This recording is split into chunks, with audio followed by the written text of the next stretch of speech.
ಮೂಲಾಚರಣೆ. ನಮೋ ಹರಿಹಂತಾಣಂ ನಮೋ ಸಿದ್ಧಾಣಂ ನಮೋ ಆಯಿರ್ಯಾಣಂ ನಮೋ ವಜ್ಜಾಯಾಣಂ ನಮೋ ಲೋವೇ ಸೌರಸಾಹುರಂ. ಓಂಕಾರಂ ಬಿಂದು ಸಂಯುಕ್ತಂ ನಿತ್ಯಂ ಧ್ಯಾಯಂತಿ ಯೋಗಿನಃ ಕಾಮದಂ ಮೋಕ್ಷದಂ ಚೈವ ಓಂಕಾರಾಯ ನಮೋ ಅವಿರಲ ಶಬ್ದ ಘನೋಗಲ ಪ್ರಕ್ಷಾಳಿತ ಸಕಲ ಭೂತಲ ಮಲಕಲಂಕ ಮುನಿಭಿರುಪಾಸಿತ ತೀರ್ಥ ಸರಸ್ವತಿ ಹರಿತುನೋಧುರಿತಾನ್ ಅಜ್ಞಾನತಿಮಿರಾಂಧಾನಾಂ ಜ್ಞಾನಶಲಾಕಯ ಚಕ್ಷುರುನ್ಮೀಲಿತಂ ಯೇನ ತಸ್ಮೈ ಶ್ರೀ ಗುರವೇ ನಮಃ. ಮಂಗಲಂ ಭಗವಾನ್ ವೀರೋ ಮಂಗಲಂ ಗೌತಮೋ ಗಣಿ ಮಂಗಲಂ ಕುಂದಕುಂದಾರ್ಯೋ ಜೈನಧರ್ಮೋಸ್ತು ಮಂಗಲಂ ಸರ್ವಮಂಗಲಮಾಂಗಲ್ಯಂ ಸರ್ವಕಲ್ಯಾಣಕಾರಕಂ ಪ್ರಧಾನಂ ಸರ್ವಧರ್ಮಾಣಾಂ ಶ್ರೀಮತ್ಪರಮಗಂಭೀರಂ ಸ್ಯಾದ್ವಾದಾಮೋಘನಾಂತರಂ ತ್ರೈಲೋಕ್ಯನಾಥಸ್ಯ ಶಾಸನಂ ಜಿನಶಾಸನಂ. ಸ್ವಾಧ್ಯಾಯದ ಕ್ರಮದಲ್ಲಿ ನಮ್ಮ ಚರ್ಚೆ ತತ್ವವಿಚಾರ ಪಂಚಪರಮೇಷ್ಠಿಗಳನ್ನು ಕುರಿತು ನಡೀತಾ ಇದೆ. ಅದರಲ್ಲಿಯೂ ವಿಶೇಷವಾಗಿ ಆಚಾರ್ಯ ಉಪಾಧ್ಯಾಯ ಸಾಧು ಯಾವ ಪರಮೇಷ್ಠಿಗಳಿದ್ದಾರೆ ಆ ಪರಮೇಷ್ಠಿಗಳ ಚರ್ಚೆಯನ್ನು ನಾವು ಮಾಡ್ತಾ ಇದ್ದೇವೆ. ನಿನ್ನಿನ ವಿಚಾರ ಎಲ್ಲರೂ ಗಮನದಲ್ಲಿ ಇದೆ ಅಂತ ಭಾವಿಸ್ತಾ ಮುಂದಿನ ಚರ್ಚೆಯನ್ನು ನಾವು ಪ್ರಾರಂಭ ಮಾಡೋದಿದೆ. ನಾನು ಮತ್ತೊಂದು ಸಲ ಗಾಥೆಯ ಪಾಠ ಮಾಡ್ತಾ ಇದ್ದೇನೆ. ನಿಮ್ಮ ಸಾರದಲ್ಲಿ 73ನೇ ನಂಬರ್ ಗಾಥೆ ಇದೆ. ಪಂಚಾಚಾರ ಸಮಗ್ರ ಪಂಚೇಂದ್ರಿಯದಂತಿ ದಪ್ಪಣೆದ್ದಲಣ ಧೀರ ಗುಣಗಂಭೀರ ಆಯಿರಿ ಸಾಹುಂತಿ. ಏನು ಹೇಳ್ತಿದ್ದಾರೆ? ಏರಿ ಸಾಹುಂತಿ ಅಂದರೆ ಆಚಾರ್ಯರು ಈ ರೀತಿಯಾಗಿರ್ತಾರೆ. ಆಚಾರ್ಯ ऐसे होते हैं तो कैसे होते हैं तो कहा पंचाचार समग्र पंचेंद्रिय ದಂತಿ ದಪ್ಪಣಿದ್ದಲಣ. ಏನು ನಿನ್ನೆ ಇಷ್ಟು ಚರ್ಚೆ ನಮ್ಮದಾಗಿದೆ. ಯಾವ ಪಂಚೇಂದ್ರಿಯಗಳಿದೆ ಮತ್ತು ಪಂಚ ಆಚಾರಗಳಿದೆ, ಜ್ಞಾನ, ದರ್ಶನ, ಚಾರಿತ್ರ, ತಪ ಮತ್ತು ವೀರ್ಯ. ಈ ಪಂಚಾಚಾರಗಳ ಬಗ್ಗೆನೂ ಕೂಡ ವಿಶೇಷವಾಗಿ ನಾವು ತಿಳಿಬೇಕಾಗಿರೋ ವಿಚಾರ ಇದೆ. ಆಚಾರ ಅಂತ ನಾವು ಯಾವುದಕ್ಕಂತೇವೆ ಮತ್ತು ಆಚಾರ್ಯರು ಅಂತ ಯಾವುದಕ್ಕಂತೇವೆ ಅದನ್ನು ಸ್ವಲ್ಪ ತಿಳಿಯುವಂತಹ ವಿಚಾರ ಇದೆ. ಆಚಾರ್ಯರಿಗೆ ನಿನ್ನೆ ನಾವು ಸ್ವಲ್ಪ ಚರ್ಚೆ ಮಾಡಿದ್ವಿ. ಆಚಾರ್ಯರಿಗೆ ಇರ್ತಕ್ಕಂತಹ ಮೂಲ ವಿಶೇಷತೆ ಏನು ಅಂತ ಹೇಳಿದ್ರೆ, ಆಚಾರ್ಯ ಪರಮೇಷ್ಠಿಗಳಲ್ಲಿ ಶಾರೀರಿಕ ತಪವನ್ನು ಮಾಡ್ತಕ್ಕಂತಹ ಶಕ್ತಿ ಸಾಮರ್ಥ್ಯ ಅಧಿಕ ಇರುತ್ತೆ. ಇನ್ನು ಬಾಹ್ಯ ಆಚಾರಗಳಲ್ಲಿ ಕೂಡ ಅತ್ಯಂತ ಸಮರ್ಥವಾಗಿರ್ತಾರೆ. ಅದಕ್ಕೆ ಅವರಿಗೆ ಆಚಾರ್ಯರು ಅಂತ ಕರೀತಾರೆ. ಜೊತೆಗೆ ಆಚಾರ್ಯರ ಜೀವನದಲ್ಲಿ ವಿಶೇಷವಾಗಿ 5 ಆಚಾರಗಳನ್ನು ಹೇಳುತ್ತಾರೆ. ವಾಸ್ತವಿಕವಾಗಿ 5 ಆಚಾರಗಳು ಪ್ರತಿಯೊಬ್ಬ ಮುನಿ ಜೀವನದಲ್ಲೂ ಇರುತ್ತೆ. ಉಪಾಧ್ಯಾಯ ಪರಮೇಷ್ಠಿ ಇರಲಿ, ಸಾಧು ಪರಮೇಷ್ಠಿ ಇರಲಿ, ಅವರ ಜೀವನದಲ್ಲೂ ಕೂಡ ಆಚಾರ ಪಂಚಾಚಾರಗಳು ಇದ್ದೇ ಇರುತ್ತೆ. ಆದರೆ ಆಚಾರ್ಯ ಪರಮೇಷ್ಠಿಗಳ ಜೀವನದಲ್ಲಿ ಆಚಾರಗಳ ಮುಖ್ಯತೆ ಇದೆ. ಪ್ರಮುಖ ರೂಪದಿಂದ ಈ ಜ್ಞಾನಾಚಾರ, ದರ್ಶನಾಚಾರ, ಚಾರಿತ್ರಾಚಾರ, ತಪಾಚಾರ, ವೀರ್ಯಾಚಾರ ಈ ಆಚಾರಗಳಿದೆಯಲ್ಲ ಇವು ವಿಶೇಷವಾಗಿ ಕಾಣಿಸುತ್ತೆ. ಆಚಾರ್ಯ ಶಬ್ದದಲ್ಲಿನ ಯಾವ ಆಚಾರ ಶಬ್ದ ಇದೆ ಆಚಾರದಿಂದ ಆಚಾರ್ಯ ಆಗಿದೆ ಅಂದ್ರೆ ಆಚಾರವನ್ನ ಧಾರಣೆ ಮಾಡುವಂತವರು ಆಚಾರ್ಯರು. ಆಚಾರ್ಯ ಶಬ್ದದ ಅರ್ಥ ಏನು, ಯಾವುದಕ್ಕೆ ಆಚಾರ ಅಂತ ಕರೆದ್ರು ಹೇಳ್ತಾರೆ, ಯಾವ ಆತ್ಮಿಕ ಗುಣಗಳಿದೆ, ಈ ಜ್ಞಾನ ದರ್ಶನ ಚಾರಿತ್ರ ತಪ ಇತ್ಯಾದಿ, ಈ ತಪದಲ್ಲಿ ಕೂಡ ಅಂತರಂಗ ತಪವನ್ನು ವಿಶೇಷವಾಗಿ ಇಲ್ಲಿ ಗ್ರಹಣೆ ಮಾಡೋದಿದೆ. ಆಚಾರ ಅಂತಾರೆ ಈ ಗುಣಗಳ ಬಾಹ್ಯ ಮತ್ತು ಅಭ್ಯಂತರ ಪ್ರವೃತ್ತಿ.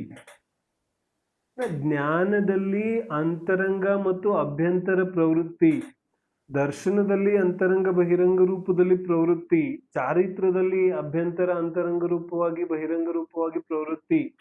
ಇದೇ ತಪ ವೀರ್ಯಗಳಲ್ಲಿ ನಿರಂತರವಾಗಿ ಆಚಾರ್ಯರ ಪ್ರವೃತ್ತಿ ಇರುತ್ತೆ.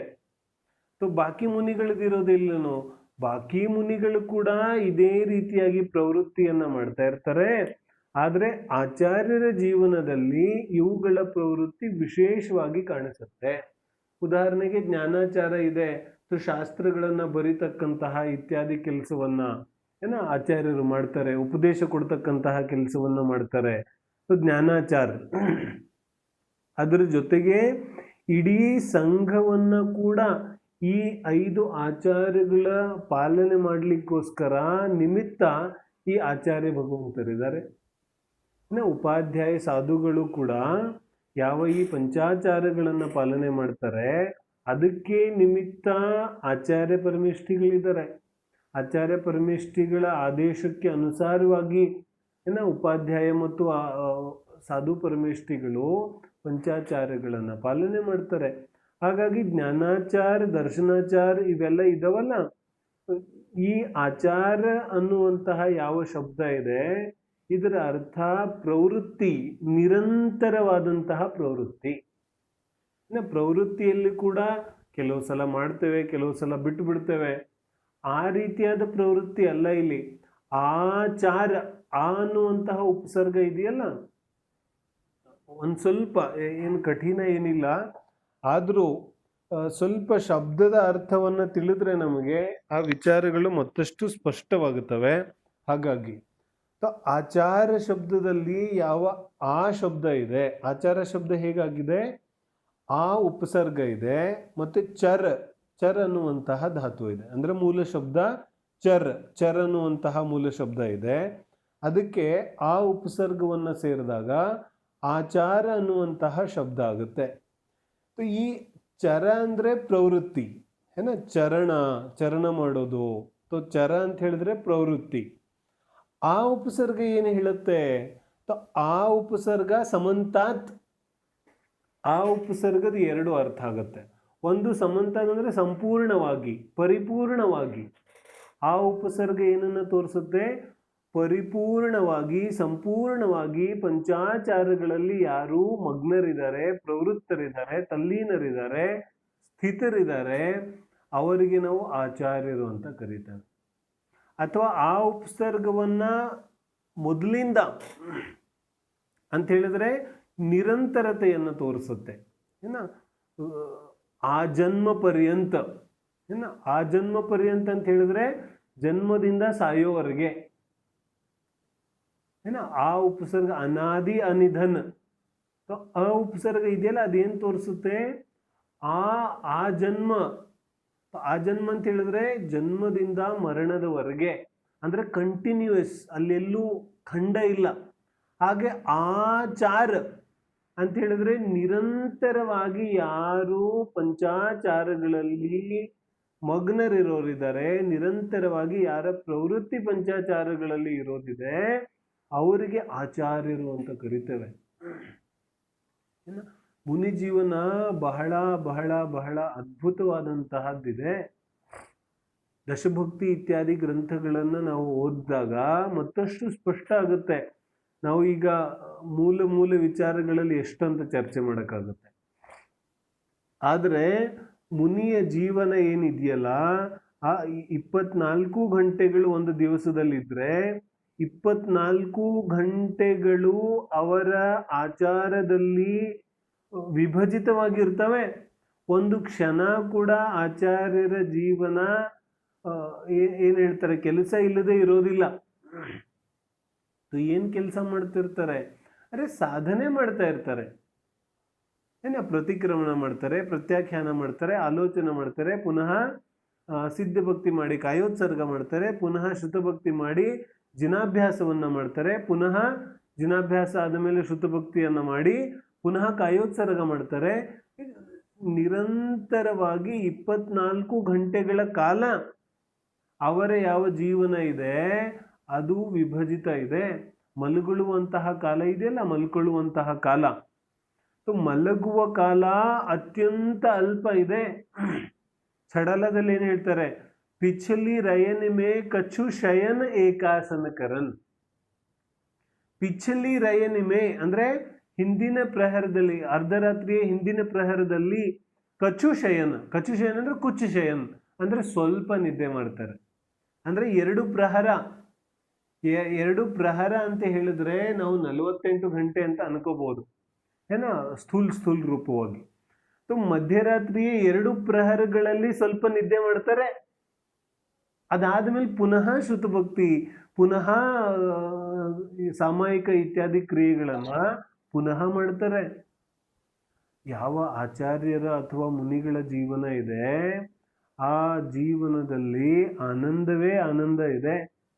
ಹಾಗಾಗಿ ಅಂತಹ ಅತೀಂದ್ರಿಯ ಆನಂದದ ಅನುಭೂತಿ ಮಾಡ್ತಾ ಇರುವಾಗ ಶಾರೀರಿಕವಾದಂತಹ ಆಯಾಸ ಆಗೋದೇ ಇಲ್ಲ. ನಾವು ಶಾರೀರಿಕವಾಗಿ ಯಾವಾಗ ಸುಸ್ತಾಗ್ತೀವಿ, ಯಾವಾಗ ನಮಗೆ ಮಾನಸಿಕವಾಗಿ ಟಯರ್ಡ್ ಆಗುತ್ತೆ, ಆಗ ನಾವು ಶಾರೀರಿಕವಾಗಿ ಕೂಡ ಆಗ್ತೇವೆ. ಆದ್ರೆ ಅತ್ಯಂತ ಇಷ್ಟವಾದಂತಹ ಕೆಲಸ ಇದ್ರೆ ಊಟ ಕೂಡ ಬಿಟ್ಟು ಬಿಡ್ತೇವೆ. ಊಟ ಮಾಡಿರೋದು ಕೂಡ ನೆನಪಿರೋದಿಲ್ಲ. ಕೆಲಸ ಮುಗಿದಾದ್ಮೇಲೆ ಗೊತ್ತಾಗುತ್ತೆ ನಾನು ಇವತ್ತು ಊಟನೇ ಮಾಡಿಲ್ಲ. ಯಾಕೆ? ಇಷ್ಟವಾದ ಕೆಲಸ ಇದೆ. ಮತ್ತು ಮುನಿ ಜೀವನದಲ್ಲಂತೂ ಅಂತರಂಗದಿಂದ ಅತೀಂದ್ರಿಯ ಆನಂದದ ಲಭ್ಯತೆ ಆಗುತ್ತಾ ಇದೆ.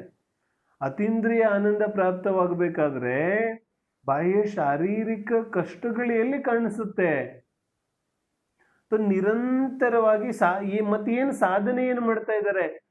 ಯಾವ ಅತೀಂದ್ರಿಯ ಆನಂದ ಪ್ರಾಪ್ತಿ ಆಗುತ್ತಾ ಇದೆಯಲ್ಲ, ಅದು ಹೆಂಗ್ ಜಾಸ್ತಿ ಮಾಡ್ಕೊಳ್ಳೋದು ಅದನ್ನ ವೃದ್ಧಿಸುವಂತಹ ಸಾಧನೆ ಪ್ರತಿ ಸಮಯ ನಡೀತಾ ಇದೆ ಮುನಿ ಜೀವನದಲ್ಲಿ. ಇದು ವಾಸ್ತವಿಕವಾದ ಮುನಿ ಜೀವನ ಇದೆ. ಧನ್ಯ ಧನ್ಯ ಧನ್ಯ ಧನ್ಯ ಧನ್ಯ ಇದೆ ಮುನಿ ಜೀವನ.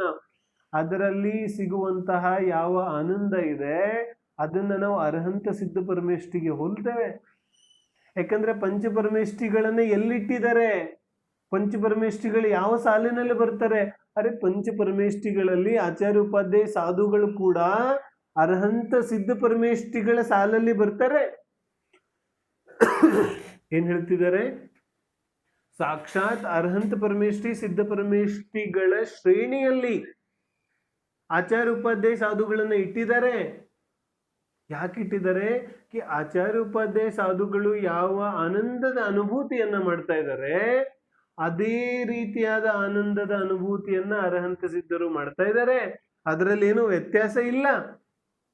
ಕ್ವಾಂಟಿಟಿ ಸೇಮ್ ಇದೆ, ಕ್ವಾಲಿಟಿ ಸೇಮ್ ಇದೆ, ಕ್ವಾಂಟಿಟಿ ಡಿಫರೆನ್ಸ್ ಇದೆ.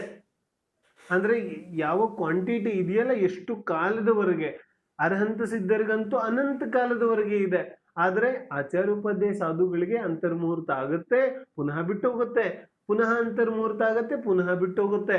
ಹಾಗಾಗಿ ಕ್ವಾಂಟಿಟಿ ವ್ಯತ್ಯಾಸ ಇದೆಯೇ ಹೊರತು ಕ್ವಾಲಿಟಿ ವ್ಯತ್ಯಾಸ ಇಲ್ಲ. ಹಾಗಾಗಿ ಇವತ್ತೋ ನಾಳೆನೋ ಈ ಅರ್ಹಂತ ಹಾಗೂ ಸಿದ್ಧರ ಶ್ರೇಣಿಯಲ್ಲಿಯೇ ಈ ಆಚಾರ್ಯ ಉಪಾಧ್ಯಾಯ ಸಾಧುಗಳು ಕೂಡ ಬರೋರಿದ್ದಾರೆ. ಅಂದ್ರೆ ಇವರು ಕೂಡ ನಾಳೆ ಅರ್ಹಂತರು ಸಿದ್ಧರು ಆಗೋರಿದ್ದಾರೆ. ಅವರ ಒಂದು ದಾರಿಯಲ್ಲಿ ನಡೀತಾ ಇದ್ದಾರೆ, ಸಿದ್ಧರಾಗೋ ದಾರಿಯಲ್ಲಿ ಹೋಗುತ್ತಾ ಇದ್ದಾರೆ. ಇಡೀ ಸಂಸಾರದಲ್ಲಿ 3 ಲೋಕದಲ್ಲಿ ಅರ್ಹಂತ ಸಿದ್ಧರ ದಾರಿಯಲ್ಲಿ ನಿಜವಾಗಿ ಯಾರಾದ್ರೂ ನಡೀತಾ ಇದ್ರೆ ಅದು ಮಾತ್ರ ಅರ್ಹಂತ ಆಚಾರ್ಯ ಉಪಾಧ್ಯಾಯ ಸಾಧುಗಳಿದ್ದಾರೆ. ಅರ್ಹಂತ ಮತ್ತು ಸಿದ್ಧರ ದಾರಿಯಲ್ಲಿ ನಡೆಯೋರು ಆಚಾರ್ಯ ಉಪಾಧ್ಯಾಯ ಸಾಧುಗಳು ಮಾತ್ರ ಇದ್ದಾರೆ. ನಿಜವಾಗಿ ಸಾಕ್ಷಾತ್ ಮೋಕ್ಷ ಮಾರ್ಗದಲ್ಲಿ ನಡೀತಾ ಇದ್ದಾರೆ. ಹಾಗಾಗಿ ಬಹಳ ಮಹಿಮೆ ಇದೆ. ನಮಗೆ ಮುನಿ ಜೀವನ ಕಷ್ಟ ಅನ್ಸುತ್ತೆ, ವೃತಗಳು ಕಷ್ಟ ಅನ್ಸುತ್ತೆ, ಅರೆ ಮುನಿಗಳಿಗೆ ಸಂಸಾರ ಜೀವನ ಮಾಡೋದು ಕಷ್ಟ ಅನ್ಸುತ್ತೆ. ಮುನಿಗಳಿಗೆ ಆಶ್ಚರ್ಯ ಆಗುತ್ತೆ. ನಮ್ಮ ನಿಯಮಸಾರ ಗ್ರಂಥದಲ್ಲಂತೂ ಅನೇಕ ಕಡೆಗೆ ಪದ್ಮಪ್ರಭ ಮಲಧಾರಿ ದೇವರು ತಮ್ಮ ಪದ್ಯಗಳಲ್ಲಿ ಆಶ್ಚರ್ಯವನ್ನು ಉಂಟು ಮಾಡ್ತಾರೆ. ಅಹೋ ಆಶ್ಚರ್ಯಂ, ಏನ್ ಆಶ್ಚರ್ಯ ಆಗುತ್ತಾ ಇದೆ, ಇಂತಹ ಮೋಹವನ್ನ ಇಟ್ಕೊಂಡು ಇಂತಹ ಕಷ್ಟವಾದ ಸಂಸಾರದಲ್ಲಿ ಜೀವ ಸುಖ ಇದೆ ಅಂತ ಅನ್ಕೋತಾ ಇದ್ದಾನಲ್ಲ, ನನಗೆ ಆಶ್ಚರ್ಯ ಆಗುತ್ತೆ ಅಂತ ಹೇಳ್ತಾರೆ. ಮುನಿಗಳಿಗೆ ನಮ್ಮ ಜೀವನ ನೋಡಿ ಆಶ್ಚರ್ಯ ಆಗುತ್ತಾ ಇದೆ, ಹೆಂಗಿಷ್ಟೆಲ್ಲ ದುಃಖವನ್ನು ಅನುಭವಿಸ್ಕೊಂಡು ಕೂಡ ಪುನಃ ಅದೇ ಸಂಸಾರದಲ್ಲಿ ಇರ್ತೀನಿ ಅಂತಾನಲ್ಲ ಇವನು ಅಜ್ಞಾನಿ. ನನಗೆ ಆಶ್ಚರ್ಯ ಆಗತ್ತೆ ಅಂತಾರೆ. ಮತ್ತೆ ನನಗೆ ಅಜ್ಞಾನಿಗೆ ಏನು ಅನ್ನಿಸ್ತಾ ಇದೆ, ಮುನಿ ಜೀವನ ಎಷ್ಟು ಕಷ್ಟ ಇದೆ, ಎಷ್ಟು ಕಷ್ಟ ಇದೆ, ಹೆಂಗೆ ಜೀವನ ಮಾಡೋದು, ಏನ್ ಮಾಡೋದು, ಹಾಗೆ ಮಾಡೋದು. ಅರೆ ನನ್ನ ಯಾವ ಅತೀಂದ್ರಿಯ ಸ್ವಭಾವ ಇದೆ, ನನ್ನ ಯಾವ ಅಶರೀರಿ ಸ್ವಭಾವ ಇದೆ, ನನ್ನ ಯಾವ ಜ್ಞಾನಾನಂದ ಸ್ವಭಾವ ಇದೆ, ಅದರಲ್ಲಿ ಶಾರೀರಿಕ ದುಃಖಗಳಿಗೆ ಎಲ್ಲಿ ಸ್ಥಾನ ಇದೆ? ಅದೆಲ್ಲ ಕರ್ಮಾಧಾರಿತ ಇದೆ. ಹಾಗಾದ್ರೆ ಜೀವ ಅಂತೂ ಅದರಿಂದ ಭಿನ್ನ ಇದ್ದಾನೆ ತಾನೆ. ಹಾಗಾಗಿ ಅಂತಹ ಅತೀಂದ್ರಿಯ ಆನಂದದ ಅನುಭೂತಿಯನ್ನ ಮಾಡ್ತಕ್ಕಂಥದ್ದು ಮುನಿ ಜೀವನದ ಸ್ವರೂಪ ಇದೆ. ಹಾಗಾಗಿ ಆಚಾರ್ಯರ ಯಾವ ಜೀವನ ಇದೆ ಅದರಲ್ಲಿ ಈ ಪಂಚಾಚಾರಗಳ ಮುಖ್ಯತೆ ಇದೆ. ಪಂಚಾಚಾರಗಳಲ್ಲಿ ಅನೇಕ ವಿಚಾರಗಳಿದೆ, ಕೆಲವು ಸೂಕ್ಷ್ಮ ವಿಚಾರಗಳು ಕೂಡ ಇದೆ. ಅವೆಲ್ಲವನ್ನ ನಾನು ಈಗ ಪುನಃ ಚರ್ಚೆ ಮಾಡಲಿಕ್ಕೆ ಹೋಗೋದಿಲ್ಲ. ಸಮಯ ಬಂದಾಗ ಇನ್ನೊಂದು ಸಲ ಮತ್ತೆ ನಾವು ಆಚಾರ್ಯರ ಉಪಾಧ್ಯಾಯ ಪರಮೇಶ್ವರಿಗಳ ಮತ್ತಷ್ಟು ವಿಚಾರಗಳನ್ನ ನಾವು ಇನ್ನೊಂದು ಕೆಲವು ಮೂಲ ವಿಚಾರಗಳನ್ನ ತಿಳಿದ ಮೇಲೆ ಮತ್ತೆ ಪುನಃ ಚರ್ಚೆ ಮಾಡೋದಿದೆ. ಯಾಕಂದ್ರೆ ಈ ಒಂದೊಂದು ಜ್ಞಾನಾಚಾರ ದರ್ಶನಾಚಾರಗಳ ವಿಚಾರ ಇದೆಯಲ್ಲ, ಇದು ಬಹಳ ಅದ್ಭುತ ವಿಚಾರ ಇದೆ. ಯಾಕಂದ್ರೆ ಎಷ್ಟೋ ಜನರಿಗೆ ಮುನಿ ಜೀವನದಲ್ಲಿ ಮುನಿತ್ವ ಧಾರಣೆ ಮಾಡಿದ್ಮೇಲೆ ಏನ್ ಮಾಡ್ತಾರೆ, ಏನ್ ಮಾಡಬೇಕು ಅನ್ನೋದೇ ಗೊತ್ತಾಗೋದಿಲ್ಲ. ಇನ್ನ ಅದು ಗೊತ್ತಾಗಬೇಕಾದ್ರೆ ಈ ಪಂಚಾಚಾರಗಳ ಸ್ವರೂಪ ಗೊತ್ತಾಗಬೇಕು. ಈ ಪಂಚಾಚಾರಗಳಿಂದ ನಮಗೆ ಗೊತ್ತಾಗುತ್ತೆ 24 hours ಟೈಟ್ ಶೆಡ್ಯೂಲ್ ಇದೆ. ಯಾರ್ದು? ಮುನಿಗಳದ್ದು, ಅವ್ರದ್ದು ಅವರ ಜೊತೆಗೇನೆ ಶೆಡ್ಯೂಲ್ ಇದೆ. ಪ್ರತಿ ಸಮಯ ಆತ್ಮಧ್ಯಾನದ ಪುರುಷಾರ್ಥವನ್ನ ಮಾಡುವಂಥದ್ದು ಮುನಿ ಧರ್ಮದ ಸ್ವರೂಪ ಇದೆ.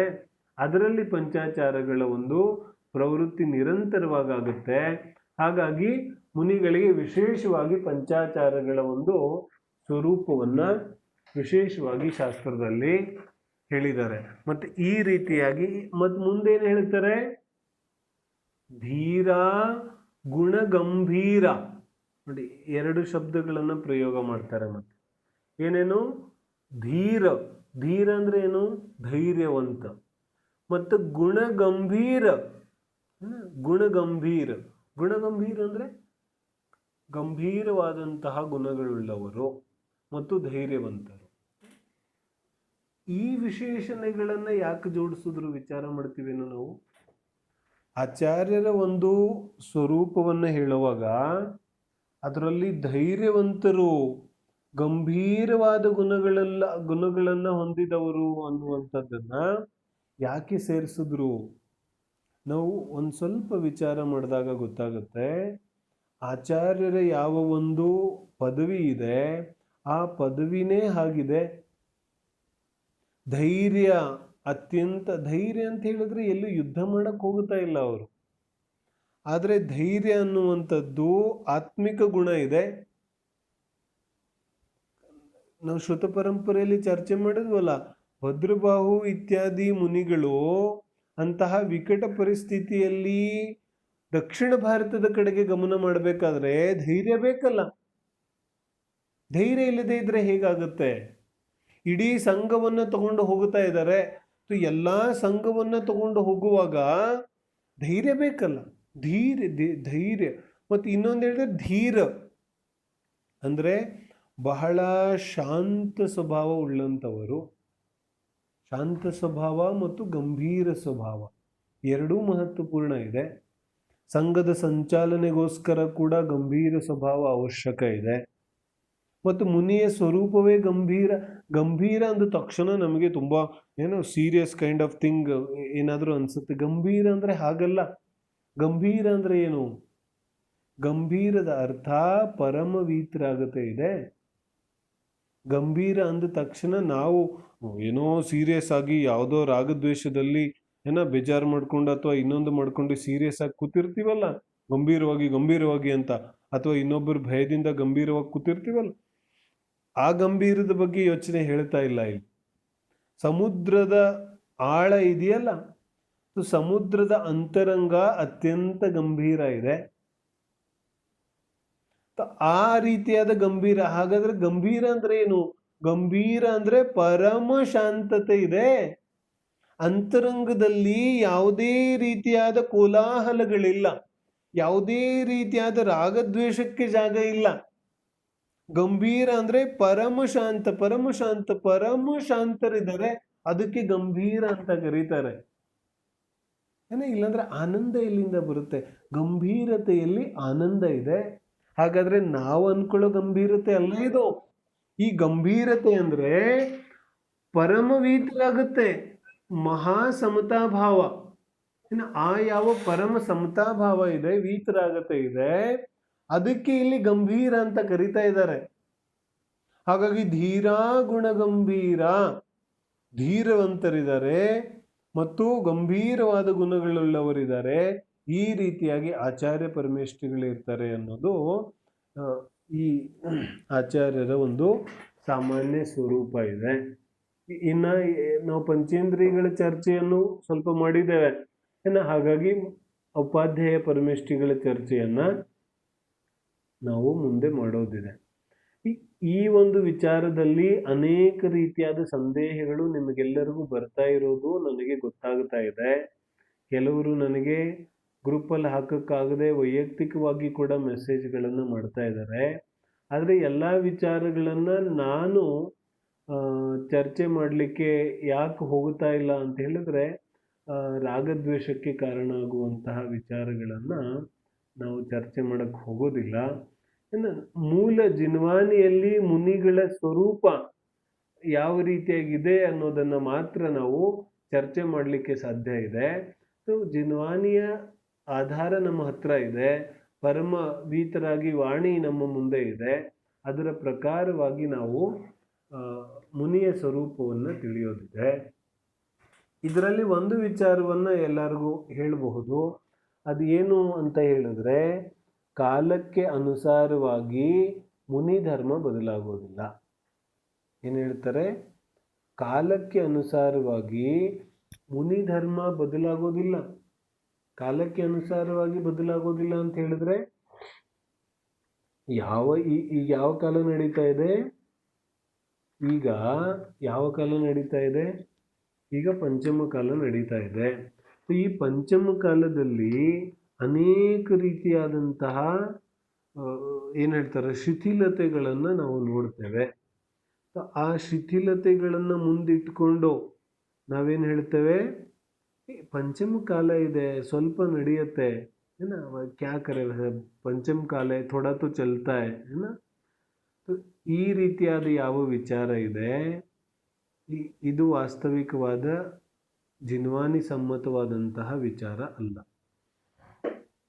ಸ್ವಲ್ಪ ದಿನಗಳ ಹಿಂದೆ ನಾವು ಧರ್ಮದ ಪರಿಭಾಷೆಯನ್ನ ಚರ್ಚೆ ಮಾಡಿದ್ವಿ. ಅದರಲ್ಲಿ ಮುಖ್ಯವಾಗಿ ಒಂದು ಪರಿಭಾಷೆ ಬಂದಿತ್ತು, ವಸ್ತು ಸಹಾವೋ ಧಮ್ಮೋ. ವಸ್ತುವಿನ ಸ್ವಭಾವಕ್ಕೆ ಧರ್ಮ ಅಂತ ಕರೀತಾರೆ ಅಂತ. ವಸ್ತುವಿನ ಸ್ವಭಾವ ಯಾವಾಗ ಬದಲಾಗುತ್ತೆ?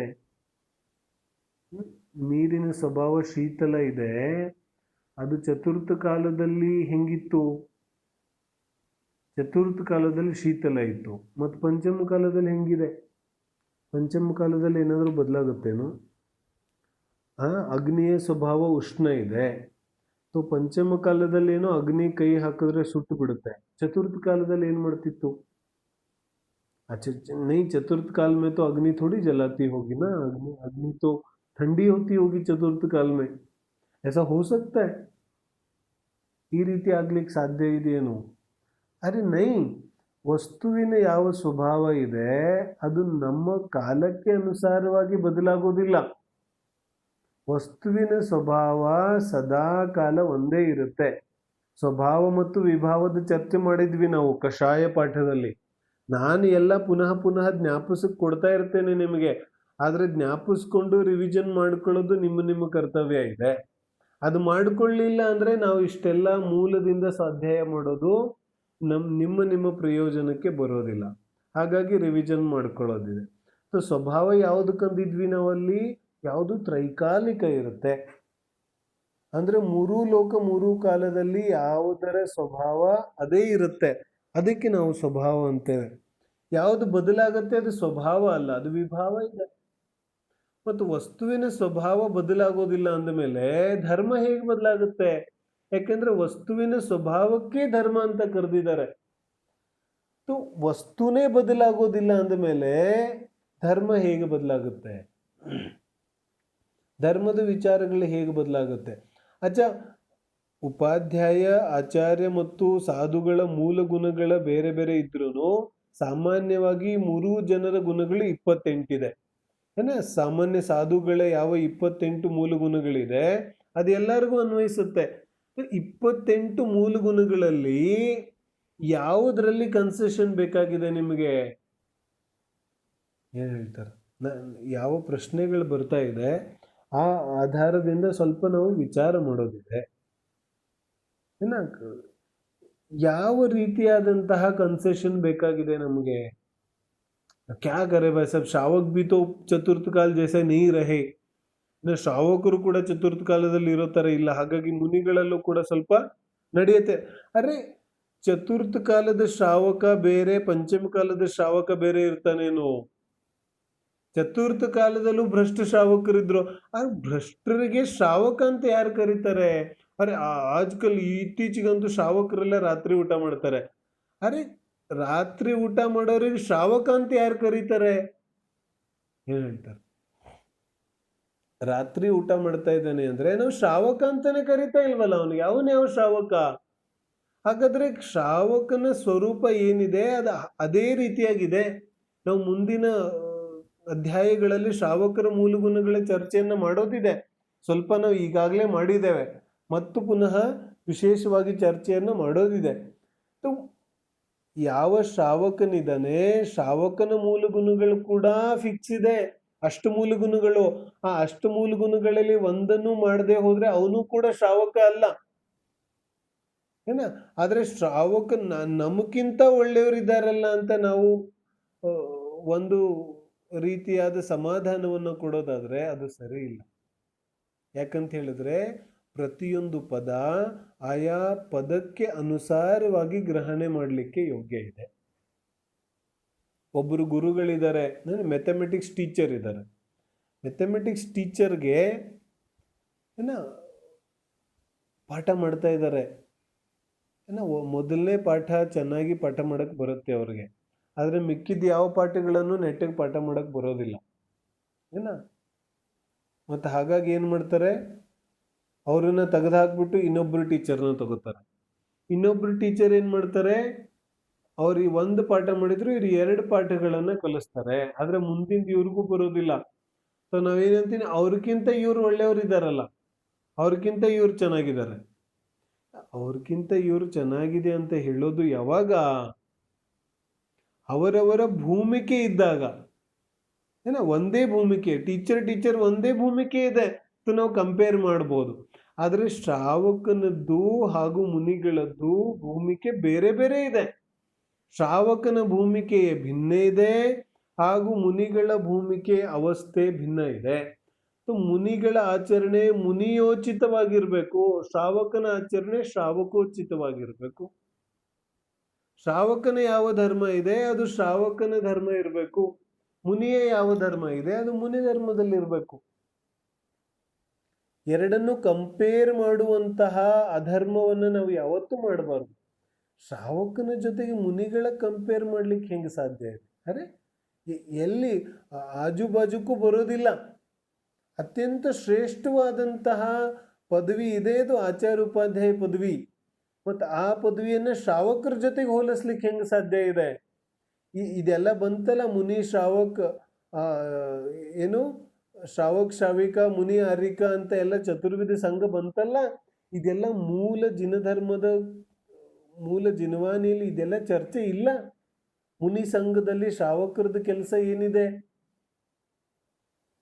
ಮುನಿ ಸಂಘದಲ್ಲಿ ಶ್ರಾವಕರ ಚರ್ಚೆ ಏನಿದೆ, ಅನೇಕ ಜಿನವಾಣಿಯ ವಿಚಾರಗಳಿದೆ. ಅವುಗಳನ್ನು ನಾವು ಬಹಳ ಬಹಳ ಬಹಳ ಸೂಕ್ಷ್ಮ ರೀತಿಯಾಗಿ ಅಧ್ಯಯನ ಮಾಡಿ ಪ್ರಾಕ್ಟಿಕಲ್ ಆಗಿ ವಾಸ್ತವಿಕವಾಗಿ ಅವುಗಳನ್ನು ಅರ್ಥ ಮಾಡ್ಕೊಳ್ಬೇಕಾಗುತ್ತೆ.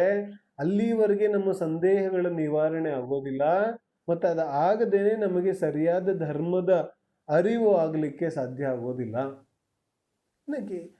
ಯಾವ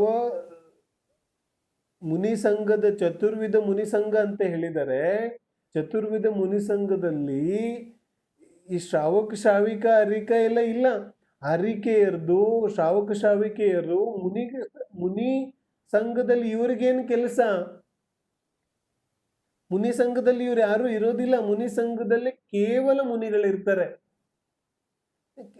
ಅದರಲ್ಲಿ ಚತುರ್ವಿಧ ಸಂಘ ಅಂತ ಹೇಳಿದ್ರೆ 4 ಪ್ರಕಾರದ ಮುನಿಗಳಿರ್ತಾರೆ. ಯಾರ್ಯಾರು? ಋಷಿ, ಮುನಿ, ಯತಿ, ಅನಗಾರ್. 4 ಪ್ರಕಾರದ ಮುನಿಗಳಿರ್ತಾರೆ. ಋಷಿ, ಮುನಿ, ಯತಿ, ಅನಗಾರ್. ಋಷಿ, ಮುನಿ, ಯತಿ, ಅನಗಾರಗಳನ್ನ ಸೇರಿಸಿ ಅದಕ್ಕೆ ಚತುರ್ವಿಧ ಸಂಘ ಅಂತ ಕರೆದಿರೋದು. ಆದ್ರೆ ನಾವು ಆಮೇಲೆ ಎಲ್ಲೆಲ್ಲಿಂದನೂ ಏನೇನೋ ಸೇರ್ಕೊಂಡ್ಬಿಡುತ್ತೆ. ಪರಂಪರೆ ಒಂದು ಸಲ ನಡೀತು ಅಂದ್ರೆ ಅದೇ ನಡೀತಾ ಹೋಗುತ್ತೆ. ಲೀವ್ ಅಂಡ್ ಲೆಟ್ ಲೀವ್ ಇದೆಯಲ್ಲ, ಜಿಯೋ ಆರ್ ಜಿನೆ ದೋ, ಬಾಳು ಬಾಳ ಬಿಡು, ಎಲ್ಲಿದೆ ಇದು? ಜಿನವಾಣಿಯಲ್ಲಿ ಬರೋದಿಲ್ಲ ಎಲ್ಲೂ. ಮಹಾವೀರರ ಸಂದೇಶ ಅಂತ ಹೇಳ್ತಾ ಇರ್ತೇವೆ ನಾವು. ಹಾಗೆ ಅನೇಕ ವಿಚಾರಗಳು ಸೇರ್ಕೊಂಡ್ಬಿಡುತ್ತೆ. ಆದರೆ ಮುನಿ ಜೀವನದಲ್ಲಿ ಶ್ರಾವಕರಿಗೂ ಪ್ರವೇಶ ಇಲ್ಲ, ಶ್ರಾವಿಕೆಯರಿಗೂ ಪ್ರವೇಶ ಇಲ್ಲ, ಅರ್ರಿಕೆಯರಿಗೂ ಪ್ರವೇಶ ಇಲ್ಲ. ಸೀತಾಮಾತೆ ದೀಕ್ಷಿತರಾಗ್ತಾರಲ್ಲ, ಸೀತಾಮಾತೆ ದೀಕ್ಷಿತ ಯಾವ ಸಂಘದಲ್ಲಿ ಆಗುತ್ತಾರೆ? ನಾವು ಪುರಾಣದಲ್ಲಿ ಕಥೆ ಓದ್ತೇವೆ, ರಾಮಾಯಣದಲ್ಲಿ. ಸೀತಾಮಾತೆ ದೀಕ್ಷೆಯನ್ನು ಧಾರಣೆ ಮಾಡ್ತಾರೆ. ಯಾವ ಸಂಘದಲ್ಲಿ ದೀಕ್ಷೆ ಧಾರಣೆ ಮಾಡ್ತಾರೆ ಸೀತಾಮಾತೆ? ಯಾವ ಸಂಘದಲ್ಲಿ ಹೋಗೋದಿಲ್ಲ ಸೀತಾಮಾತೆ. ಪೃಥ್ವಿಮತಿ ಅನ್ನುವಂತಹ ಆರಿಕೆಯಿಂದ ದೀಕ್ಷೆಯನ್ನ ಪಡಿತಾರೆ. ಮತ್ತೆ ಎಲ್ಲಿಗೆ ಹೋಗ್ತಾರೆ? ಪೃಥ್ವಿಮತಿ ಮಾತಾಜಿಯವರ ಆಶ್ರಮ ಇದೆ, ಆ ಆಶ್ರಮದಲ್ಲಿ ಹೋಗಿ ನೆಲೆಸಲಿಕ್ಕೆ ಶುರು ಮಾಡ್ತಾರೆ. ಮುನಿ ಸಂಘದಲ್ಲಿ ಹೋಗೋದಿಲ್ಲ. ಇದೆಲ್ಲ ಮೂಲ ಮುನಿ ಸಂಘದ ಸ್ವರೂಪ ಇದೆ. ಹಾಗಾಗಿ ಅನೇಕ ವಿಚಾರಗಳಿದೆ. ರಾಗದ್ವೇಷವನ್ನ ಮಾಡದೇನೆ ಮೂಲ ಜಿನವಾಣಿಯನ್ನ ತಿಳಿದು ಅರಿತು ಮೂಲ ಸ್ವರೂಪವನ್ನ ನಾವು ಅರ್ಥ ಮಾಡಿಕೊಳ್ಳುವಂಥದ್ದು ಅವಶ್ಯಕ ಇದೆ. ಆ ನಿಟ್ಟಿನಲ್ಲಿ ನಮ್ಮ ಸ್ವಾಧ್ಯಾಯ ಅಧಿಕ ಆಗಬೇಕಾಗುತ್ತೆ. ಇದೇ ರೀತಿಯಾಗಿ ಏಕಲ್ ವಿಹಾರಿ ಮುನಿಗಳ ನಿಷೇಧ ಇದೆ ಪಂಚಮ ಕಾಲದಲ್ಲಿ. ಏಕಲ್ ವಿಹಾರಿ ಅಂದ್ರೆ ಒಬ್ಬೊಬ್ಬರೇ ಮುನಿಗಳು ವಿಹಾರ ಮಾಡೋದು ಸೂಕ್ತ ಅಲ್ಲ, ಮಾಡೋ ಹಾಗೆ ಇಲ್ಲ ಅಂತ ಜಿನವಾಣಿ ಆದೇಶ ಇದೆ.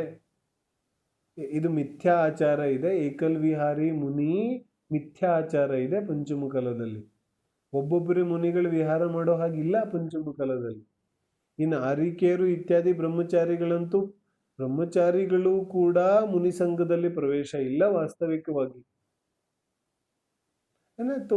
ಇದೆಲ್ಲ ಸ್ವರೂಪ ಇದೆ. ಯಾಕಂತ ಹೇಳಿದ್ರೆ ಏಕಲ್ ಒಬ್ಬ ವ್ಯಕ್ತಿ ಯಾವ ರೀತಿಯಾಗಿ ಆಚಾರದಿಂದ ಭ್ರಷ್ಟರಾಗುವಂತಹ ಸಂಭಾವನೆಗಳಿದೆ, ಅಲ್ಲಿ ಸಂಪೂರ್ಣ ಸಂಘ ಇದ್ದಾಗ ಉಪಗುಹನ ಸ್ಥಿತೀಕರಣ ಇತ್ಯಾದಿ ಆಗೋದು ಸಹಜವಾಗಿ ಆಗ್ಲಿಕ್ಕೆ ಸಾಧ್ಯ ಆಗುತ್ತೆ. ಭ್ರಷ್ಟ ಆಗೋದು ಸಂಭಾವನೆಗಳು ಕಡಿಮೆ ಇರುತ್ತೆ. ಹಾಗಾಗಿ ಏಕಲ್ ವಿಹಾರಿ ಆಗ್ಲಿಕ್ಕೆ ಪಂಚಮ ಕಾಲದಲ್ಲಿ ನಿಷೇಧ ಇದೆ. ಯಾಕೆ ನಿಷೇಧ ಇದೆ ಅಂತ ಹೇಳಿದ್ರೆ, ಪಂಚಮ ಕಾಲದಲ್ಲಿ ಆ ರೀತಿಯಾದಂತಹ ಪರಿಣಾಮಗಳಾಗೋದು ಸಾಧ್ಯ ಆಗೋದಿಲ್ಲ. ಭ್ರಷ್ಟ ಆಗುವಂತಹ ಸಂಭಾವನೆಗಳು ಅಧಿಕ ಇರುತ್ತೆ ಅನ್ನುವಂತಹ ಉದ್ದೇಶದಿಂದ ಈ ಪಂಚಮ ಕಾಲದಲ್ಲಿ ಏಕಲ್ ವಿಹಾರವನ್ನು ನಿಷೇಧ ಮಾಡಿದ್ದಾರೆ.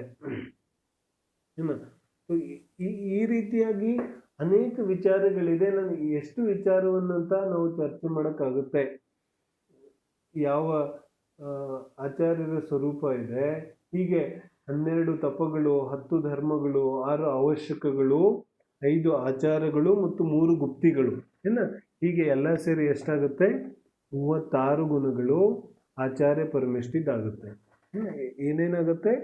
12 ತಪಗಳು ಮತ್ತೆ 10 ಧರ್ಮಗಳು, 10 ಲಕ್ಷಣ ಧರ್ಮಗಳು, ಕ್ಷಮಾ ಮರ್ದು ಅರ್ಜೋ ಸತ್ಯ ಶೌಚ ಇತ್ಯಾದಿ 6 ಅವಶ್ಯಕಗಳು. ಸ್ತುತಿ ವಂದನಾ ಪ್ರತಿಕ್ರಮಣ ಪ್ರತ್ಯಾಖ್ಯಾನ ಏನ 6 ಅವಶ್ಯಕ ಕ್ರಿಯೆಗಳು ಮತ್ತು 5 ಆಚಾರಗಳು ಜ್ಞಾನ ದರ್ಶನ ತಪ ವೀರ್ಯ ಇತ್ಯಾದಿ ಮತ್ತು 3 ಗುಪ್ತಿಗಳು ಏನ ಮನ್ವಚನ್ ಕಾಯಿ ಗುಪ್ತಿ.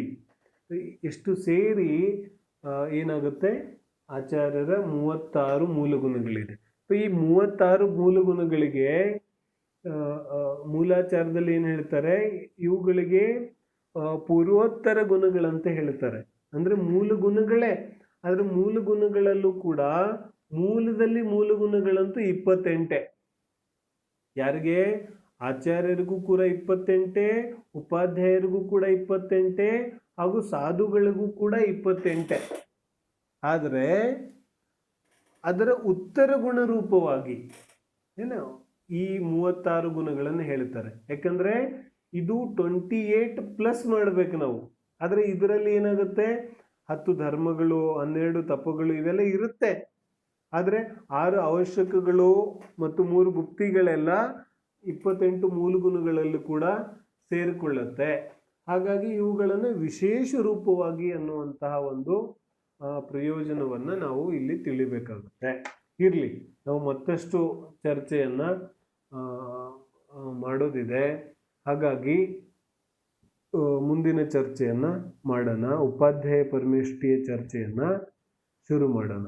ನಮ್ಮ ನಿಯಮಸಾರ ಗ್ರಂಥದಲ್ಲಿ ಉಪಾಧ್ಯಾಯ ಪರಮೇಷ್ಠಿಯ ಯಾವ ಚರ್ಚೆ ಇದೆ, ಅದು ಗಾಥೆ ನಂಬರ್ 73 ಇದೆ, 74 ಇದೆ ಅನ್ಸ. 74 ನಾನು ಗಾಥೆಯನ್ನು ಓದ್ತೇನೆ. 74ನೇ ನಂಬರ್ ಗಾಥೆ ಇದೆ.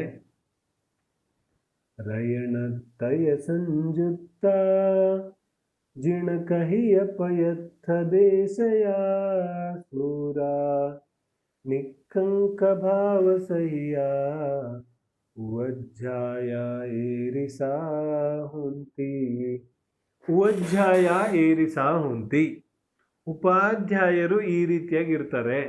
ನಾನು ಪ್ರಾರಂಭದಲ್ಲೇ ಹೇಳಿದ್ದೆ, ಈ 5 ಗಾಥೆಗಳು ನಮಗೆ ಕಂಠಸ್ಥ ಆಗಬೇಕು. ಯಾಕಂದ್ರೆ ತುಂಬಾ ಸುಲಭ ಇದೆ ಗಾಥೆಗಳು. ಕನ್ನಡ ಓದ್ದಂಗೆ ಓದ್ಬೋದು. ಹಳಗನ್ನಡಕ್ಕಿಂತನೂ ಸುಲಭ ಇದೆ ಅಂತ ಹೇಳ್ಬೋದು ನಾನು. ಅಷ್ಟು ಸುಲಭ ಇದೆ ನೋಡಿ. ರಯಣತ್ತಯ ಸಂಜುತ್ತ. ನೋಡು, ರಯಣ ಅಂದ್ರೆ ರತ್ನ, ರಯಣ ರತನ, ರತನ ರತ್ನ ಏನ ರತ್ನ. ತಯ, ತಯ ಅಂದ್ರೆ ತ್ರಯ. ರಯಣ ತಯ, ರಯಣತ್ತಯ ಅಂದ್ರೆ ರತ್ನತ್ರಯ. ರಯಣತ್ತಯ ರತ್ನತ್ರಯ. ಸಂಜುತ್ತ, ಸಂಜುತ್ತ ಸಂಯುಕ್ತ. ಏನ್ ಕಠಿಣ ಇದೆ ಇದರಲ್ಲಿ? ರತ್ನತ್ರಯ ಸಂಯುಕ್ತ ಆಯ್ತಲ್ಲ. ರಯಣತ್ತಯ ಸಂಜುತ್ತ, ರತ್ನತ್ರಯ ಸಂಜುತ್ತ ಅಂದ್ರೆ ರತ್ನತ್ರಯದಿಂದ ಯಾರು ಸಂಯುಕ್ತರಾಗಿರ್ತಾರೆ. ಮತ್ತೇನ್ ಹೇಳ್ತಾರೆ? ಜಿಣ, ಜಿಣ, ಜಿಣ ಅಂದ್ರೆ ಜಿನ, ಜಿನೇಂದ್ರ ದೇವ್. ಜಿಣ ಕಹಿಯ, ಕಹಿಯ ಅಂದ್ರೆ ಹೇಳಿರುವಂಥದ್ದು. ಯಾರು ಹೇಳಿರುವಂಥದ್ದು? ಜಿಣ ಕಹಿಯ, ಜಿನೇಂದ್ರರು ಹೇಳಿರುವಂಥದ್ದು. ಪಯತ್ಥ, ಪಯತ್ಥ ಪದಾರ್ಥ, ಪಯತ್ಥ ಪದಾರ್ಥ ಏನ. ದೇಶಯ, ದೇಶಯ ಅಂದ್ರೆ ದೇಶಕ ಅಂತ ಹೇಳಿದ್ರೆ ಹೇಳುವಂಥವರು, ತೋರಿಸುವಂಥವರು ಏನ. ಜಿನ ಕಹಿಯ ಪಯತ್ಥ ದೇಶಯ. ಪಯತ್ಥ ದೇಶಯ ಇಲ್ಲ, ಯಾವ ಜಿನ ಕಥಿತ ಪದಾರ್ಥ ದೇಶಕ. ದೇಶ ಅಂದ್ರೆ ಹೇಳೋದು ಅಥವಾ ಉಪದೇಶ ಕೊಡೋದು. ಅದಕ್ಕೆ ನಾವು ಇಲ್ಲಿ ದೇಶ ಶಬ್ದದ ಪ್ರಯೋಗ ಬಂದಿದೆ. ಜಿನೇಂದ್ರ ದೇವರು ಹೇಳಿರುವಂತಹ, ಉಪದೇಶ ನೀಡಿರುವಂತಹ ಯಾವುದರ ಬಗ್ಗೆ? ಪದಾರ್ಥ. ಪದಾರ್ಥ, ಪದಾರ್ಥ ಅಂದ್ರೆ ಏನು? ದ್ರವ್ಯ. ನಾವು ದ್ರವ್ಯಗಳ ಚರ್ಚೆ ಮಾಡಿ ಬಂದಿದ್ದೀವಲ್ಲ. ಪದಾರ್ಥ, ಪದಾರ್ಥ ಅಂತ ಹೇಳಿದ್ರೆ ದ್ರವ್ಯ ಅಂದ್ರೆ ಜಿನರು ಹೇಳಿದಂತಹ ಪದಾರ್ಥಗಳ ಏನ. ಶೂರ, ಶೂರ ಅಂತ ಹೇಳಿದ್ರೆ ಶೂರ ವೀರ ಉಪದೇಶಕರು. ಶೂರ, ಸೂರದನ್ನ ಮುಂಚೆ ತಗೊಳ್ಳೋದು. ಜಿನೇಂದ್ರರು ಹೇಳಿದಂತಹ ಯಾವ ಪದಾರ್ಥ ಇದೆ ಅದನ್ನ ಉಪದೇಶ ಕೊಡ್ಲಿಕ್ಕೆ ಯಾರು ಶೂರರಿದ್ದಾರೆ. ಉಪಾಧ್ಯಾಯ ಪರಮೇಷ್ಠಿಯ ಗುಣ ಇದೆ. ಏನು ಗುಣ ಇದೆ? ಉಪಾಧ್ಯಾಯ ಪರಮೇಷ್ಠಿ ತಮ್ಮ ಮನಸ್ಸಿಂದ ಏನು ಹೇಳೋದಿಲ್ಲ, ತಮ್ಮ ಕಲ್ಪನೆಯಿಂದ ಹುಟ್ಟಿಸ್ಕೊಂಡೇನು ಹೇಳೋದಿಲ್ಲ. ಏನು ಹೇಳ್ತಾರೆ? ಜಿನೇಂದ್ರ ಭಗವಂತರೇನನ್ನ ಹೇಳಿದರೆ ಅದನ್ನ ಉಪದೇಶ ಕೊಡ್ಲಿಕ್ಕೆ ಯಾರು ಶೂರವೀರರಿದ್ದಾರೆ. ಉಪದೇಶ ಕೊಡ್ಲಿಕ್ಕೆ ಶೂರತೆ ವೀರತೆ ಬೇಕೇನು? ಏನು ಹೇಳ್ತಾರೆ? ಉಪದೇಶ ಕೊಡಕ್ಕೆ ಉಪದೇಶ ಕೊಡೋದಂದ್ರೆ ತುಂಬಾ ಸುಲಭದ ಕೆಲಸ ಅಂತ ಅನ್ಸುತ್ತೆ ನಮಗೆ. ಪ್ರಪಂಚದಲ್ಲಿ ಗಾದೆಗಳು ಇದೆಯಲ್ಲ, ಪುಕ್ಸಟ್ಟೆ ಉಪದೇಶ ಕೊಡ್ಲಿಕ್ಕೆ ಏನು ಹೋಗುತ್ತೆ. ಉಪದೇಶದ ಒಂದು ಸ್ವರೂಪ ತುಂಬಾ ವಿಕೃತವಾಗಿ ಹೋಗಿದೆ ಇತ್ತೀಚಿನ ದಿನಗಳಲ್ಲಿ. ಹಾಗಾಗಿ ಉಪದೇಶ ಕೊಡೋದಂದ್ರೆ ಬಹಳ ಸುಲಭದ ಕೆಲಸ ಅಂತ ಅನ್ಸುತ್ತೆ ನಮಗೆ. ಯಾಕಂದ್ರೆ ನಿಜವಾದ ಉಪದೇಶದ ಬಗ್ಗೆ ಗೊತ್ತೇ ಇಲ್ವಲ್ಲ ನಮಗೆ. ಆದ್ರೆ ಉಪದೇಶವನ್ನ ಕೊಡಲಿಕ್ಕೆ ಬಹಳ ಧೈರ್ಯವಂತ, ಶೂರವಂತನಾಗಿರ್ಬೇಕಾಗತ್ತೆ. ಯಾಕಂದ್ರೆ ಉಪದೇಶ ಅಂದ್ರೆ ಸುಮ್ಮನೆ ಏನೋ ಹೇಳೋದಲ್ಲ. ಉಪದೇಶ ಅಂದ್ರೆ ಏನು? ಜಿನೇಂದ್ರ ಕಥಿತ, ಜಿನೇಂದ್ರರು ಹೇಳಿದಂತಹ ಉಪದೇಶ ಹೇಳಬೇಕು. ನೀನು ಹುಟ್ಟಿಸ್ಕೊಂಡು ಹೇಳೋದಲ್ಲ, ನಿನಗೇನು ಅನ್ಸುತ್ತೆ ಅನ್ನೋದು ಹೇಳೋದಲ್ಲ. ನಿನಗೆ ಯಾವುದರಲ್ಲಿ ನಿನ್ನ ಪ್ರಯೋಜನ ಸಿದ್ಧಿ ಆಗತ್ತೆ ಆ ಉಪದೇಶವನ್ನು ಕೊಡೋದಲ್ಲ. ಏನು ಹೇಳ್ತಾರೆ? ಪ್ರಪಂಚದಲ್ಲಿ ನಾವು ನೋಡ್ತೇವೆ, ಯಾರ್ಯಾರು ಏನೇನು ಉಪದೇಶ ಕೊಡ್ತಾರೆ, ಅವರವರಿಗೆ ಯಾವುದರಲ್ಲಿ ಲಾಭ ಇದೆ ಆ ಉಪದೇಶವನ್ನು ಕೊಡ್ತಾರೆ. ಇದಕ್ಕೆ ಉಪದೇಶ ಅಂತಾರೇನು? ಇದಕ್ಕೆ ಉಪದೇಶ ಅನ್ನೋದಿಲ್ಲ, ಸ್ವಾರ್ಥ ಸಾಧನೆ ಅಂತಾರೆ. ಧರ್ಮದ ಹೆಸರಲ್ಲಿ ಕೂಡ ನಾವು ಅನೇಕ ರೀತಿಯಾದ ಉಪದೇಶಗಳನ್ನು ನೋಡ್ತೇವೆ. ಬಹಳ ದುಃಖ ಆಗುತ್ತೆ. ಉಪದೇಶ ಹೇಗಿರ್ಬೇಕು?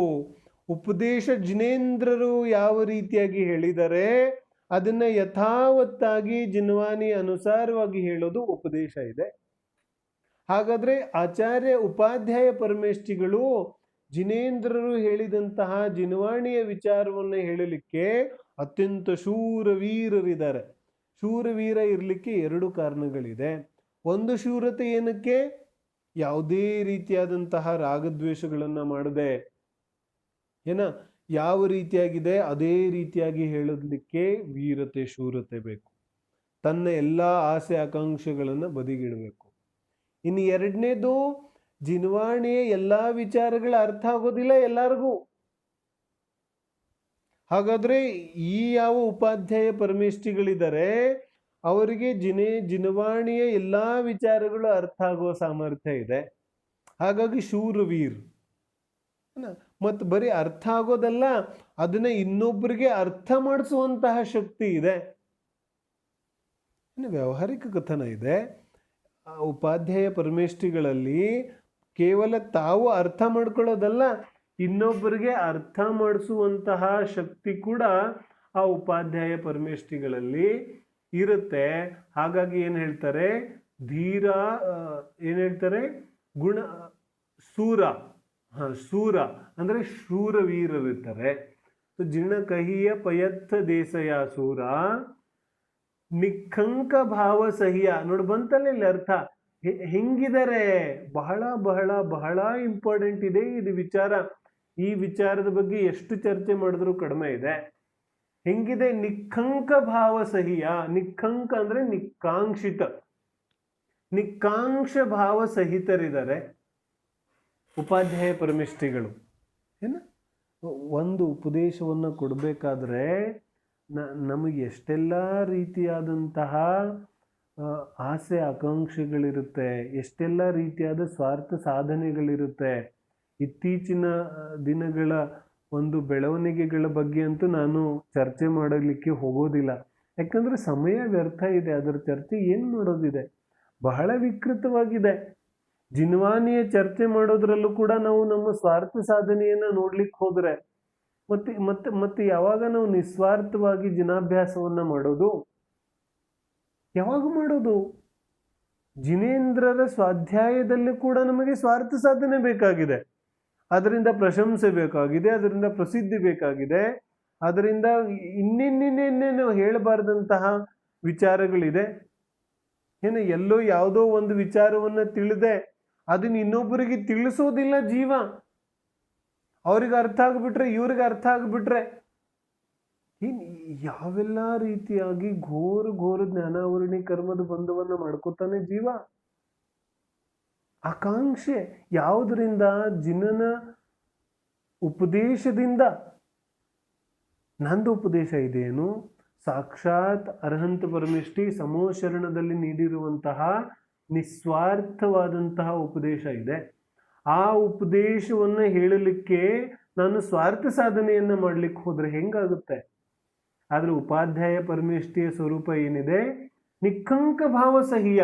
ಅವರು ಯಾವ ಉಪದೇಶವನ್ನ ಕೊಡ್ತಾ ಇದ್ದಾರೆ, ಜಿನೇಂದ್ರರ ಯಾವ ವಚನಗಳನ್ನ ತಿಳಿಸಿ ಹೇಳ್ತಾ ಇದ್ದಾರೆ, ಅದರಲ್ಲಿ ಎಳ್ಳು ಕಾಳಷ್ಟು ಆಕಾಂಕ್ಷೆ ಭಾವ ಇಲ್ಲ. ಆವಾಗ ಮಾತ್ರ ಉಪಾಧ್ಯಾಯ ಪದವಿಯನ್ನ ಅವರು ಅಲಂಕರಿಸಲಿಕ್ಕೆ ಸಾಧ್ಯ ಇದೆ. ಆಕಾಂಕ್ಷೆಗಳನ್ನ ನಾವು ಹೊತ್ತುಕೊಂಡು ಜಿನಾಭ್ಯಾಸವನ್ನ ಮಾಡಲಿಕ್ಕೆ ಶುರು ಮಾಡಿದ್ರೆ, ಜಿನೋಪದೇಶವನ್ನ ಕೊಡ್ಲಿಕ್ಕೆ ಶುರು ಮಾಡಿದ್ರೆ ಖಂಡಿತವಾಗ್ಲಿಯೂ ದುರ್ಗತಿ ಇದೆ. ಜಿನನ ಉಪದೇಶದ ತಾತ್ಪರ್ಯ ಅರ್ಥ ಆಗೋದಿಲ್ಲ ನಮಗೆ, ಅದರ ಅರಿವು ಆಗೋದಿಲ್ಲ ನಮಗೆ. ಕೇವಲ ಪ್ರದರ್ಶನ ನಡೀತಾ ಇರುತ್ತೆ. ಯಾರಿಗೋಸ್ಕರ ಪ್ರದರ್ಶನ? ಹಾಗಾಗಿ ನಮ್ಮ ಜೀವನದಲ್ಲಿ ಯಾವ ವ್ಯಕ್ತಿ ಸ್ವಾಧ್ಯಾಯದಲ್ಲಿ ಯಾವ ವ್ಯಕ್ತಿ ವಿಶೇಷಗಳ ಚರ್ಚೆ ಕೂಡ ನಾವು ಮಾಡೋದಿಲ್ಲ, ಯಾರ ಹೆಸರು ಕೂಡ ನಾವು ತಗೋದಿಲ್ಲ. ಯಾತಕ್ಕೋಸ್ಕರ? ಸ್ಪಷ್ಟವಾಗಿ ಶುದ್ಧವಾಗಿ ಜಿನವಾಣಿಯ ಚರ್ಚೆ ಮಾತ್ರ ಮಾಡೋದಿದೆ ನಾವು. ಅನ್ಯ ರಾಗದ್ವೇಷಗಳಿಗೆ ಎಷ್ಟು ಸಮಯ ಇದೆ, ಎಷ್ಟು ಜಾಗಗಳಿದೆ, ಎಷ್ಟು ಪ್ರಸಂಗಗಳಿದೆ, ಅದನ್ನೇ ತಾನೇ ನಾವು ಮಾಡ್ತಾ ಇರೋದು. ಮತ್ತು ಜಿನಾಭ್ಯಾಸದಲ್ಲೂ ಕೂಡ ಸ್ವಾರ್ಥವನ್ನು ತಂದು ಇಟ್ಟ ಮೇಲೆ ಇನ್ನು ಜಿನೇಂದ್ರರ ವಾಣಿ ಅರ್ಥ ಆಗೋದು ಎಲ್ಲಿ? ನಮಗೆ ಸಾಧ್ಯನೇ ಇಲ್ಲ ಅದು ಅರ್ಥ ಆಗಲಿಕ್ಕೆ. ಹಾಗಾಗಿ ಈ ಉಪಾಧ್ಯಾಯ ಪರಮೇಷ್ಠಿಯ ಸ್ವರೂಪ ಕೂಡ ಅದ್ಭುತ ಇದೆ. ಇನ್ನು ಅಧಿಕ ವಿಚಾರ ಮಾಡಲಿಕ್ಕೆ ನಮಗೆ ಸಮಯ ಇಲ್ಲ. ಆದರೆ ಈ ರೀತಿಯಾಗಿ ನಿಖಾಂಕ್ಷಿತ ಭಾವದಿಂದ ಜಿನೇಂದ್ರರ ವಾಣಿಯನ್ನು ತಿಳಿದು ಅಭ್ಯಾಸ ಮಾಡಿ ನಮ್ಮ ಜೀವನದಲ್ಲಿ ವ್ಯಾವಹಾರಿಕವಾಗಿ ಅದನ್ನು ಅಳವಡಿಸಿಕೊಳ್ಳುವಂತಹ ಭಾವನೆಯಿಂದ ಇವತ್ತಿನ ಸ್ವಾಧ್ಯಾಯವನ್ನು ನಾವು ಇಲ್ಲೇ ವಿರಾಮ ಮಾಡೋದಿದೆ.